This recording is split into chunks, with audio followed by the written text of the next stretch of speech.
قبل ما نبدا الفيديو عايزه اقول لكم على حاجه. مبسوطه جدا من كم الناس اللي بعتت على رقم الواتساب بتاع الاعلانات وبتشجعني جدا وبتدعمني ان انا استمر. بجد انا مبسوطه قوي قوي، ودعمكم ليا على راسي حقيقي. انتوا ناس عسلات جدا جدا.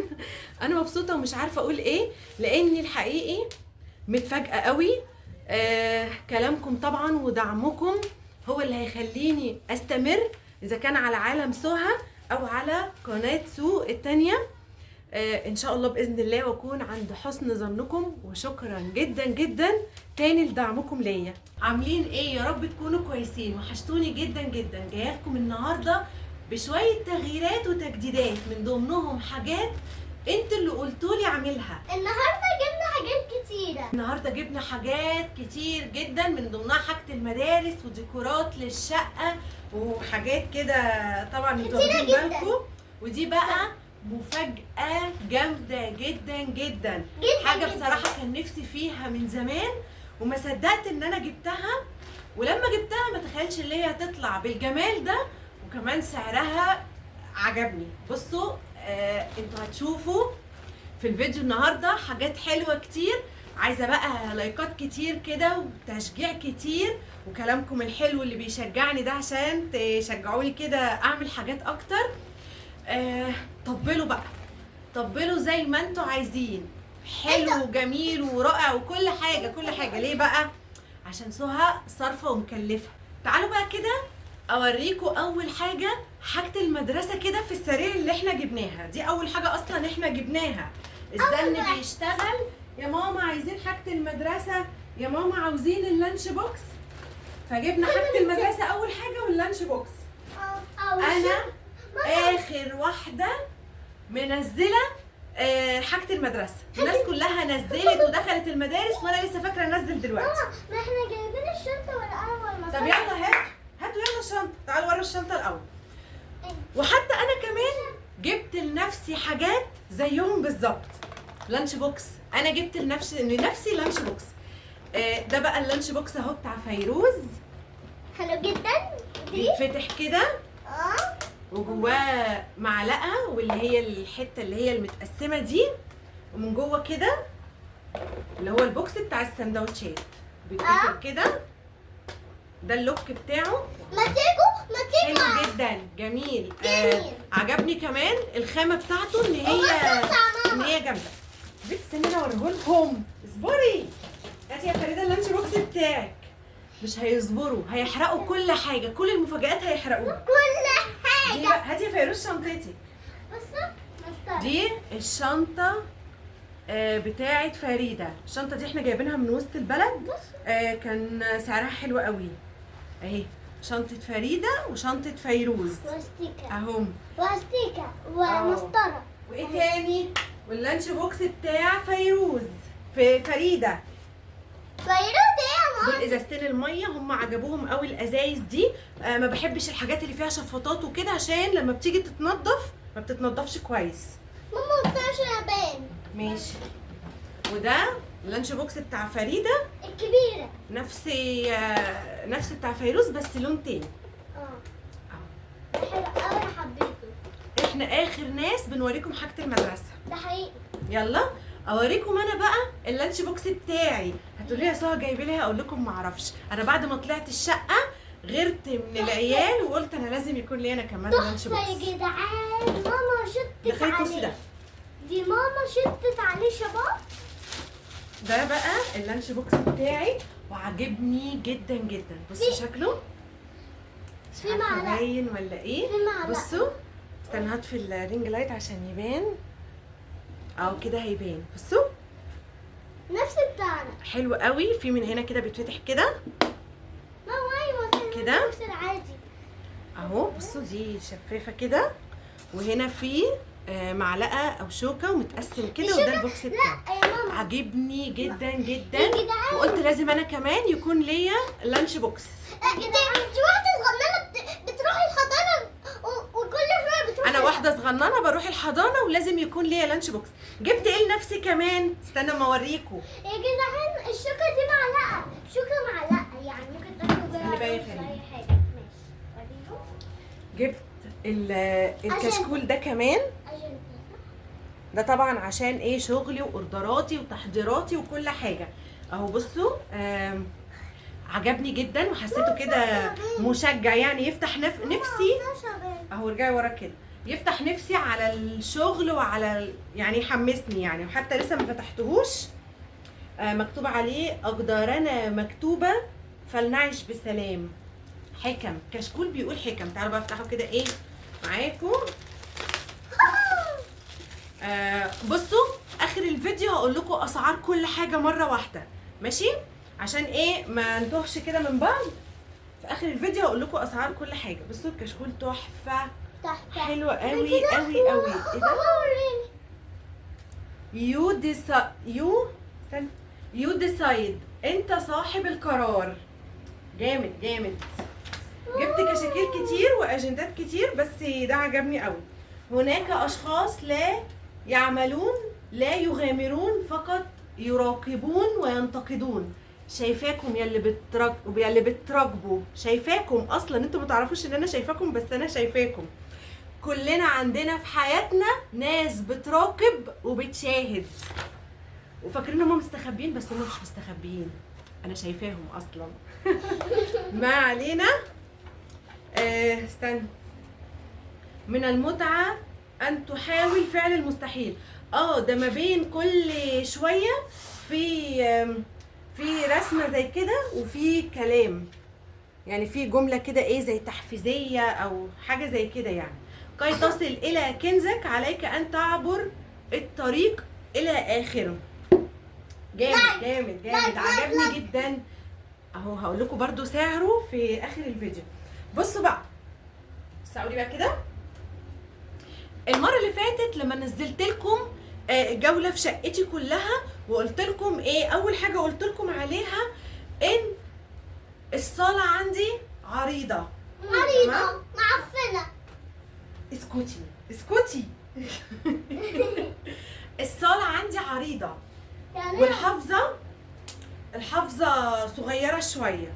جيت اجيبها 2 في 3، طلعت 1.80 في 280. يعني هي فرقت. المهم باين سيراميك كتير من هنا ومن هنا. ده حقيقي. وكمان مبهدلاني في لونها الابيض الفاتح. غسلتها النهارده، اتوسخت بكره على طول، مفيش كلام. فعملنا ايه بقى؟ جبت حافظه جديده، او اللي هو بديل السجاد. تعالوا بقى كده يا جدعان، اصلا زي ما انتوا شايفين بلاط اهو باين. بلاط باين طبعا، فما ينفعش ابدا. واحنا داخلين في الشتاء والجو ساقع. برافو برافو، شكرا. لايك لفريده. وانا في سنه تانية لسه. وهي في سنه تانية، فطبعا ما ينفعش تدوس على السيراميك. انما لو كانت في اولى او في ثالثه كان ينفع تدوس على السيراميك عادي، مفيش اي مشكله. المهم بقى هنعمل ايه؟ هاخد الحافظه دي وهحطها في اكتر اوضه مش بندوس فيها كتير، اللي هي اوضتي طبعا. فاحنا بقى هناخدها كده مع بعض دلوقتي، ونفتح حاجه ونشوف بقى احنا جبنا ايه. يلا كده نصلي على النبي في الكومنتات عليه افضل الصلاه والسلام، ونقول بسم الله ما شاء الله لا حول ولا قوه الا بالله، ونبدا نعمل كل حاجه مع بعض، واوريكم بقى الحاجات الجديده. انا مبسوطه جدا جدا، بنبسط قوي لما بجيب حاجات جديده في الشقه. تعالوا بقى هنشيل اول حاجه الحافظه. يلا بسم الله. بسم الله. قولوا بسم الله بقى عشان تشوفوا الحافظه بقى. هناخد بقى الحافظه البيضه دي، هنخش نفرشها في اوضتي. بصوا دي الحافظه اللي كانت مفروشه في اوضه النوم. يعني انتوا برضو هتقولوا لي هل دي احلى ولا التانيه احلى؟ تمام؟ سهل قوي ان انا افرش دي واشيل دي، او افرش التانيه واشيل اي حاجه يعني. اي حاجه. اهو اوضه لونها رمادي، او اللي هو اللون الفضي ده، فكنت عايزه حاجه تنطقها. في حاجه ماما بتخلي ده.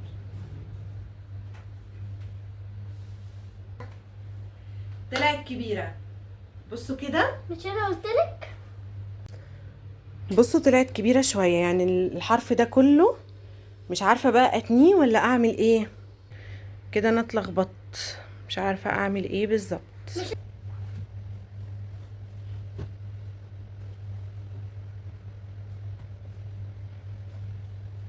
عشان تكون حاسه ان هي كده هتبقى على الاثر كده بقت على الاثر. بصوا كده انا خليت التانية من هناك اهو، تنيت من هنا. ما تنيتش كتير قوي ولا حاجة، يعني حتة مثلا حوالي 7 سنتي او 10 سنتي حاجة زي كده. انتوا برضو قولوا لي رأيكم، يعني التانية كانت احلى ولا دي احلى؟ مش عارفة، انا متلخبطة قوي، بعدين حاساها كبيرة جدا، كبيرة قوي. ولا اصلا استغنى عن الاتنين، يعني بلاش الاتنين واجيب حافظة جديدة للأوضة. تعالوا بقى نفرش اول حاجة الحافظة اللي هنا دي تفرشيها. طبعا دي اللي وانا بجيبها اتأكدت جدا ان هي 2 في 3، وسألت كمان عن حاجات اكبر، بس للأسف لقيت الكبير اكبر في الطول مش في العرض، وانا مشكلتي كلها في العرض. تعالوا بقى كده ايه هنقول بسم الله. على فكرة جايباها بقالي كام يوم، بس ما كنتش عاوزة افتحها غير لما افتحها معاكم. يلا شدوا شدوا، يلا ها، برافو. تاني بس كده ايه، حبة تراب هنكنسهم. ايوه عشان السجاده هاتيلي يا فيروز يلا، عشان السجاده من تحت ما تتوسخش. هي الدنيا نظيفة طبعا وانا منضفاها فوق ما تتخيلوا، وقلت لكم ان انا بعمل عملة الشتاء قبل المدارس. تعالوا بقى نفرش الحافظة الجديدة. بصوا كان في منها اللون الفاتح ده، وكان في اللون الجملي شوية اللي هو الاغمق شوية، فانا حبيت في الارض يكون في برضو لون فاتح عشان ينطق. يعني انا بحب الحاجة تكون ناطقة كده، ما تكونش قافلة وسعيبة كده. انا عارفة ان دي برضو هيبان فيها اي تراب بسرعة او اي بهدلة يعني، بس برضو انا بحب الفواتح. هي باين عليها ان هي السجاده دي ناعمه، باين عليها. طب يلا خدوا بقى مني كده، يلا شيلوها بقى دي كده. خلي بالك عشان في كرتونات بتبقى تحت. استني هيبقوا اسحبوها انتم تحت. بصوا كده بسم الله. بسم الله الرحمن الرحيم. طبعا باين جدا ان دي اكبر. عصايه. ايه رايكم؟ قولوا لي رايكم ايه. مش هقول لكم ان هي مش مبينه سيراميك، لا هو في سيراميك باين، بس ايه، سيراميكه واحده كبيره من الجزء ده، بس الجزء ده كده اتغطى حلو قوي. تعالوا بقى كده هلف التليفون واوريكم. بصوا كده قولوا لي ايه رايكم. هي طلعت اوف وايت لون السيراميك بالظبط. مش عارفه ليه حاسه اني مستغرباها برضه، ممكن عشان عيني كانت واخده على الابيض التانية، حاسه اني مستغرباها شويه. كمان مش باين قوي في الكاميرا، هي اوف وايت خالص اللي هو اللون الكريمي. بصوا كده هي دي بس الايه السيراميكا اللي باينه بس، فطبعا في فرق برضو. مش عارفه بقى لونها ايه برضو، ولا الابيض كانت احلى ولا ايه الحيره اللي انا فيها دي؟ في حيره ليه في الموضوع برضو؟ انتوا هتقولوا لي رايكم في الحافظه دي. انا جايباها الظهر بتاعها اللي هو الدوتس المحبب عشان خاطر تلزق في السيراميك وما تتحركش. اي حافظه عامه بجيبها بجيب لازم الظهر اللي هو يكون دوتس. تعالوا بقى اوريكم الحاجات دي، بس انت بتروح الشنطه دي فيها ايه بالظبط. كيكه. اولا كده ده اوردر انا طالباه اونلاين، اول مره في حياتي اكون سعيده ومبسوطه باوردر اونلاين كده، بعد ما كنت واخده فكره وحشه جدا عن اي حاجه اونلاين. المره دي اتجرأت، او ممكن السعر جذبني شويه، ان السعر لقيته اقل من سعر اي حد، بس لما الاوردر جالي بصراحه انبسطت جدا جدا واتفاجئت جدا. تعالوا بقى كده الحاجه دي، الشنطه دي جواها حاجات هتترص على الترابيزه. تعالوا بقى قبل ما نرص الحاجه على الترابيزه هنطلعها كده حاجه حاجه واوريها لكم، عشان هم قطع كتير قوي مع بعض. قوي ماشي بصوا بقى. اولا دي قطعه كده معرفهاش. اتفضلي، عارفه ان انتوا بتحبوه بس ما تعمليش بيه صوت دلوقتي. ماشي. بصوا دي عامله زي الطبق الصغنن كده، قطعه ديكور يعني. استني مش هعمل بيه صوت. شاطر. وده هيش كده بس خلي بالك بس حد يجي جنبه يعني. لا ما تخافيش. دي اللي احنا بنحط فيها اللي هي البتاعة دي. استني بقى. و القطعة دي كمان خدي يا فيروز.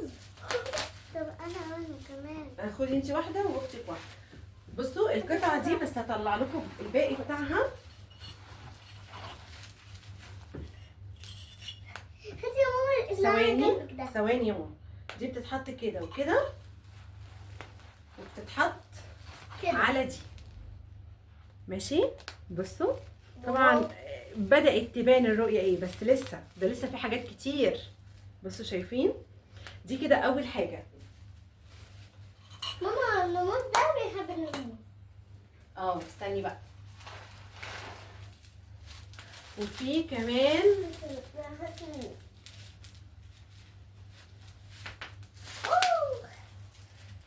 القطعة دي اللي هي عاملة زي الفازة كده الصغننة. ماشي. دي بقى بيتحط فيها الهيش ده، يعني واحد منهم. في قطعة تانية يتحط فيها واحد تاني. ممكن تدي الفتاة دي؟ اتفضلي اديها لاختك. بصوا وفي كمان القطعة دي. طبعا الحاجات دي كلها انا جايباها كلها بسعر واحد، يعني مش جايبة كل حاجة لوحدها، لا انا جايبة الحاجات دي كلها طقم على بعضه بسعر واحد بس، يعني مش كل حاجة بسعر. ماشي. بصوا دي برضو جميلة خالص، حلوة قوي قوي. بحب الحاجات اللي فيها ذهبيات كده وهي بتتفتح. بس هي جابت لي الاوردر، انا كنت مستعجلة عليه فجابت لي الاوردر تاني يوم على طول، فتحسوه كان طري شوية. بس انا بصراحة اللي كنت مستعجلة على الحاجة يعني عشان اوريها لكم. بصوا خطير خالص خالص، تحفة تحفة. كمان لما بيترصوا مع بعض بيكون شكلهم جامد. دي الحاجة الوحيدة اللي انا فتحتها، يعني انا باقي الحاجة اللي هي زي الحافظة مثلا انا ما فتحتهاش، بس الحاجة دي انا فتحتها عشان خاطر انا بيكون عندي قلق وشك من الحاجة الاونلاين. خلينا متفقين، عشان انا اتضحك عليا كتير جدا في الحاجات الاونلاين. بصوا حاضر. ودي كمان قطعة تاني بتحط فيها واحد من الهيش اللي هي بعتهولي ده. اتفضلي اتفضلي. بصوا دي برضو قطعة تاني كده وجواها ازازة اهو. حلوة قوي. كل الحاجات دي بقى او براحتي انا، يعني عايزه ارصهم عليها او ما ارصهمش، يعني ده براحتي. بيتحطوا على ايه؟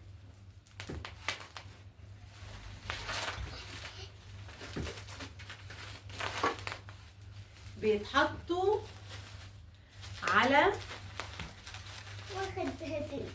ثواني. بيتحطوا على الصينيه دي.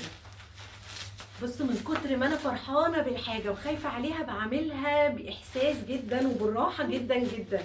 الحاجه دي الطقم ده انا كان نفسي فيه من بدري قوي، بس ما كانش عندي الجراءه ولا الشجاعه اللي انا اطلبه. اولا عشان كان سعره في صفحات كتير غالي جدا، ثانيا كنت قلقانه بصراحه، ما كنتش مطمنه، كنت خايفه ان الحاجه تطلع مش حلوه. بصوا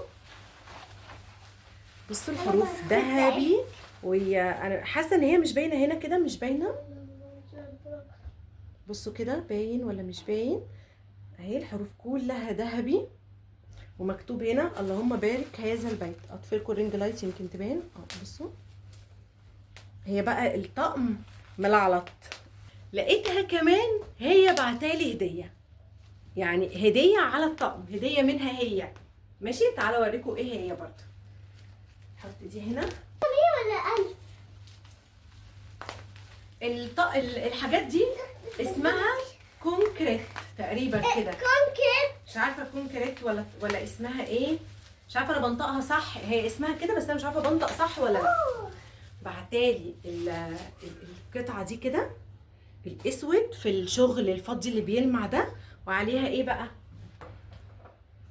بيتحط عليها حروف كلمه هوم. بصوا كده، مش عارفه انا رصاها اصلا صح ولا ايه، ولا هي هتبان معكوسه. هوم اهي. طبعا برضو الحاجات دي لما بتترص شكلها خطير خطير خطير.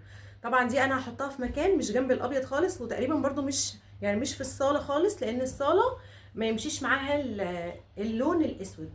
ممكن جوه، ممكن برضو ايه، او ممكن اشيلها واخليها كتغيير، اللي هو ما احرقش كل حاجه يعني مره واحده، واضطر كل فتره قصيره اجيب حاجات تاني جديد. انا كده كده بحب المجايب، وبحب كل فتره قصيره اصلا اجيب حاجات. انا كمان فضلت، اللي اخرني ان انا انزل لكم الريفيو ده والحاجات دي كلها، ان انا كنت بدور على شجره كبيره تتحط في داخله باب الشقه، بس للاسف كل اللي لقيته كان صغير جدا. فانا مش حابه الصغير، انا حابه حاجه تكون كبيره. وقريب برضو هجيبها قريب. تعالوا بقى نرص الحاجات دي على الترابيزه اللي انتوا شايفينها دي. هنشيل بقى الحاجه كده اللي على الترابيزه ونرص الحاجه الجديده. بص، انا كان عندي صينيه تاني بدل دي. فاكرين انتوا الصواني اللي طلعت ترند في فتره، اللي كانت ب 400 وب 500 جنيه؟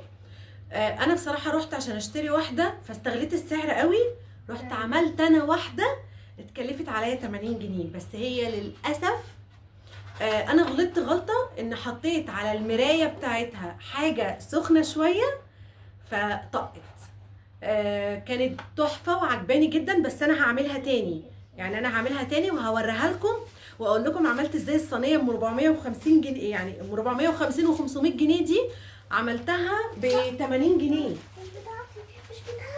بكل حاجه بقى، المرايه بالحوامل بتاعتها بكل حاجه. بصوا، طبق الفاكهه ده انا هحطه تاني، يعني طبق الفاكهه انا مش هشيله لاني برص فيه طبعا فاكهه. هغير المفرش. حاسه الحاجه عشان تنطق هحط تحتها المفرش الابيض ده اهو، ماشي. افرشه كده، بصوا. و احط، مش عارفه بقى دي احطها لوحدها ولا احطها عليها. هو المفروض اصلا الطقم عليه القطع كلها، فانا هجرب كده احط زي ما هو كان مرصوص في الصوره. يعني الصينيه بتشيل كل الحاجات دي، هي بتكون كتيره طبعا اهو. دي كده،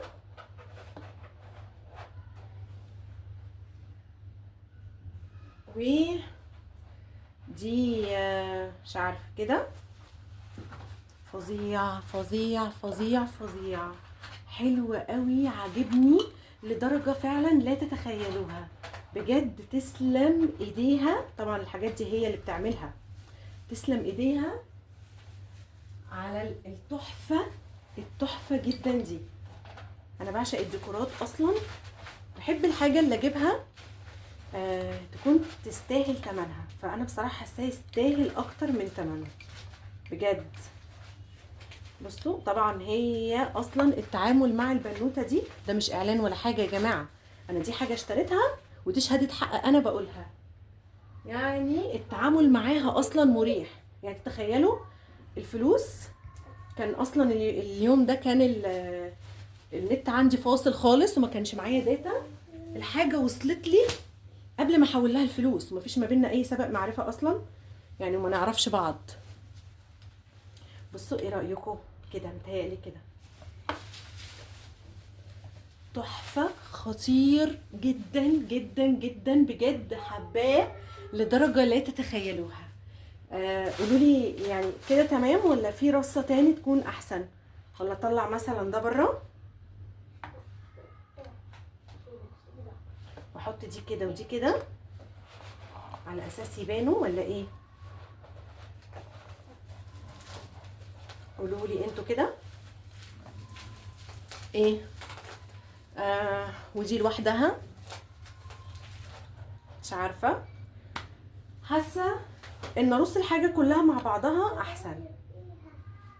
وبرضو انتوا هتعرفوني وتقولوا لي رايكم، وانا هحاول اتوصل ايه لاحسن شكل. يعني هي الحاجه اصلا مش محتاجه اي حاجه، هي تحفه لوحدها، تحفه فنيه لوحدها. هحط بقى كده طبق الفاكهه، واحط بس المناديل اوريكم بقى كده. هقلب الكاميرا واوريكم. بصوا القمر، بصوا الشياكة والجمال، يا خبر ابيض. قطعة ديكور دي فعلا اللي يتقال عليها قطعة ديكور، حاجة ما شاء الله ما شاء الله عليها، اللهم بارك، قمر وتحفة. على فكرة انا كنت وانا بطلب منها اصلا كنت محتارة احط هنا مراية ولا لأ. اللي خلاني ما احطش ان انا زي ما قلت لكم كان عندي صينية المراية، فهو ده كان اللي خلاني ما احطش. انا بس خليتها تزود لي الذهبي اللي على الحروف ده، هو كان هنا وهنا بس، فانا خليتها ايه تزودهولي. كان كل اللي عليا لعلطي يا دينا، لعلطي لي الطقم يا دينا.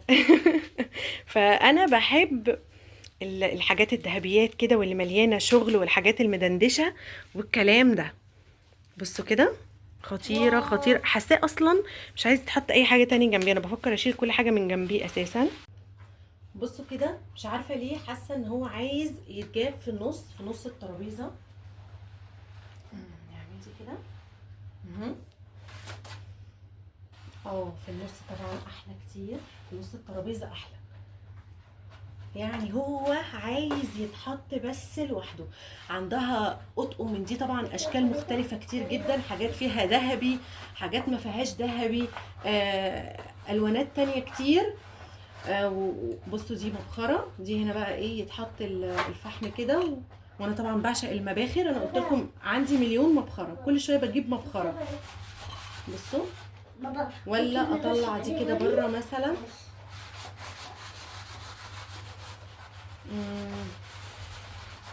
اهو لو مثلا زحمه شويه، وانا عامه ممكن اغير. بصوا كده برضو. تعالوا اوريكم برضو الطقم التاني. يعني ممكن بقى لو انت مثلا عندك جزامه كده جنب الباب ولا حاجه، ممكن تحطي عليها الطقم ده، برضو شيك جدا، فخم بقى، تحسوه كده حاجه قيمه. اللون الاسود اصلا بيدي كده فخامه. يا جماعه انقذوني، انا مش قادره ابطل تصوير في الطقم. عجبني من كل الزوايا ومن كل الاتجاهات، عجبني. بصوا كده، استقريت في الاخر بقى على المنظر ده، ان احط طبق الفاكهه هنا والصينيه والمناديل كده الناحيتي. بس هو ده بقى الشكل اللي انا استقريت عليه. تعالوا اقول لكم بقى على اسعار كل حاجه. من اول حاجه المدرسه، جبت اللانش بوكس بتاع البنات، كان الواحد ب65 جنيه، واللانش بوكس بتاعي كان ب95 جنيه، كان اغلى شويه. وجبت ايه كمان، جبت شنط المدرسه، كانت الواحده ب550 جنيه من وسط البلد. وطبعا ده كان بالنسبه لي سعرها حلو جدا. بالنسبه لشنط بره سعرها 800 و900 ومعدي ال1000، فكان بالنسبه لي سعرها حلو جدا، والماتيريال بتاعتها جميله. ماشي. ايه تاني، والحافظه بقى او بديل السجاد جبتها بكام؟ جبتها ب1100، ب1100. ماشي. اما بقى عن الطقم القمر ده، فانا جايباه كله مع بعضه ب320 جنيه بس. طبعا عندها حاجات اقل من كده بكتير، عندها من اول 120 و130 جنيه. ممكن تشتري قطعه بس لوحدها، وفي اشكال تاني تحفه تحفه جدا جدا. انا الجروب بتاعها مش عارفه اطلع منه اصلا. هسيب لكم برضو لينك الجروب بتاعها بتاع الواتساب في اول تعليق مثبت، وهي بتشحن لاي مكان. بس كده، وهو ده كان فيديو النهارده. يا رب يكون عجبكم. اشوفكم ان شاء الله في فيديو جديد بمشتريات تاني جديده ان شاء الله، او روتين جديد. انتوا بس شجعوني كتير جدا، بجد محتاجه تشجيعكم جدا جدا على الفيديوهات. وما تنسوش اللايك والاشتراك. لايك والاشتراك. وفعل مش هوصيكم بقى. وفعل زر الجرس. يس. اشوفكم على خير ان شاء الله الفيديو الجاي، ويلا سلام.